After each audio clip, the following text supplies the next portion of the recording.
Hey everyone, welcome to a video today. Now there are times when we like staring in the mirror, and there's times where we like to butt in a little bit more and pretend that what that person is doing is looking into a mirror, which is ourselves and not having anything to do with the other person. Pretty much like some form of self-entitlement that we like to force ourselves into for what seems to be no apparent reason. Now there's a study on this, and it actually has to do with something called main character syndrome, and the studies are just from random people on the internet. That really has no scientific research, especially since things have slowed down a lot. We go into the ideas that main character syndrome, what the effects of it are, and what it really is, and what that means for that person. Personally, I'm not going to go out there and just say that it is wrong, as saying anything really is wrong is just a part of society as a whole.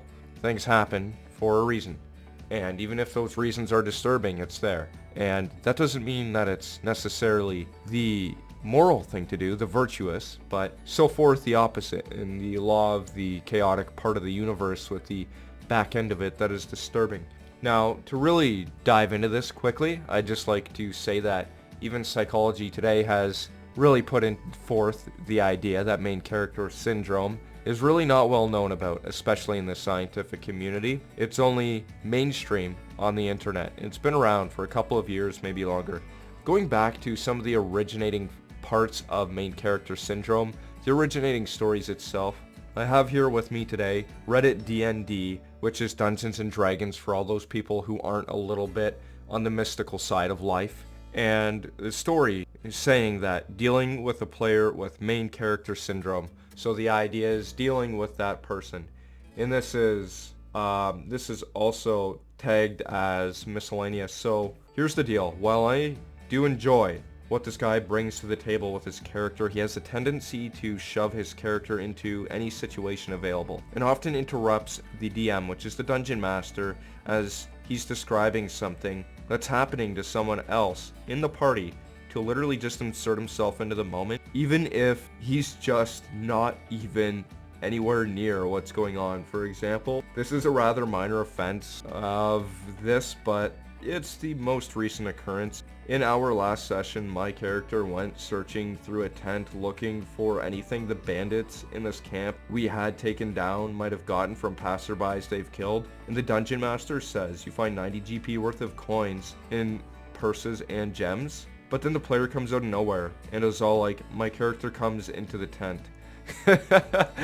So he just like pops out of nowhere. It's like, no one asked for your opinion, Karen. Leave this store. The whole idea of this is that it is annoying. I intended on splitting the gold with the party anyways. I always do. I've never not shared loot with the party, and he knows this. It's just kind of annoying not being able to have a character moment to ourselves, knowing that more than often not, he's gonna throw his character out there shortly after for no good reason. So it's just really the unwelcoming friend that you just don't want in your life. Sort of like someone having an unwanted haircut, is someone accidentally trimming the back of their hair and running away, which is a form of assault in some countries now. Thankfully, people aren't going to go up to me and slice my hair off, and if you do, that's a crime for you that you will pay. Now, main character syndrome, to sum things up, is something that's really not known about, although it's really pushing yourself out there and being a part of something even really when you just shouldn't be. And we all can say that we maybe have done this, just like being like, I'm putting my 2 cents in because I know something about something. And I feel like society is stepping back from that and starting to realize that the sensationalization with some of the videos and such that we have went through and we have created over time are now shifting the way that we think about stuff, and always will. Life is everlasting in the way that it's making changes, and history repeats itself. So when they go in and they just make these comments back and forth on videos and nothing really positive's coming out of it, it's sort of like you're confused why you're unhappy and you're doing something anyways, is what main character syndrome is. Just saying that you're there and you don't really know why. You don't have a reason. Now, I don't have a purpose for everything I do in life, which is okay. To go out there and confuse people is something that has always baffled us, even though I think we would all say that we're all victim of doing it ourselves. In a world of entitlement, I think that's the best word of saying it.